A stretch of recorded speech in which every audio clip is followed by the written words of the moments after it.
In today's video, I'm going to teach you how to enable or disable dark mode in Google Calendar using Chrome. This feature can be quite handy for reducing eye strain or simply giving your calendar a refreshed look. Let's dive right into it. First up, you'll want to open Google Chrome and navigate to Google Calendar. There are several ways to do this. You can either search for Google Calendar directly in your search bar or go to the URL calendar.google.com.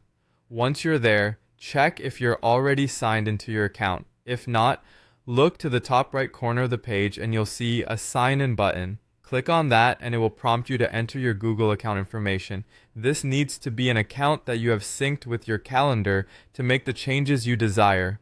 After logging in, you will see your calendar view. In order to access the dark mode settings, head to the settings menu. This can typically be found by locating the gear icon at the top right-hand side of your screen. Click on that and a drop-down menu will appear with several options. Within that menu, you should see an option labeled Settings. Select it and a new page will open, showing you a variety of customization options for your calendar. Here, scroll down the panel on the left until you find the section titled Appearance. You might have to scroll a bit, but it's worth the extra second as this is where you can alter the look and feel of your calendar. Under the Appearance section, you will find the options for enabling or disabling dark mode. You'll either see a toggle or a set of radio buttons marked as light and dark. To enable dark mode, simply select dark.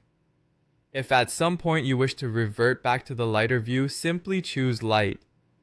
This change will immediately affect how your calendar displays, making it less stressful for your eyes, especially during those late night planning sessions. After selecting your preferred mode, be sure to confirm your choice by clicking on Done, which can often be found at the bottom of the settings page. This will save your settings and take you back to your calendar view, now reflecting the changes you've made. And just like that, you've successfully enabled or disabled dark mode in Google Calendar on Chrome. Hopefully this tutorial has helped make your calendar viewing experience a tad more comfortable and visually pleasing. Remember, customization is key to making tools work best for you. Thanks for watching, and we'll see you in the next tutorial.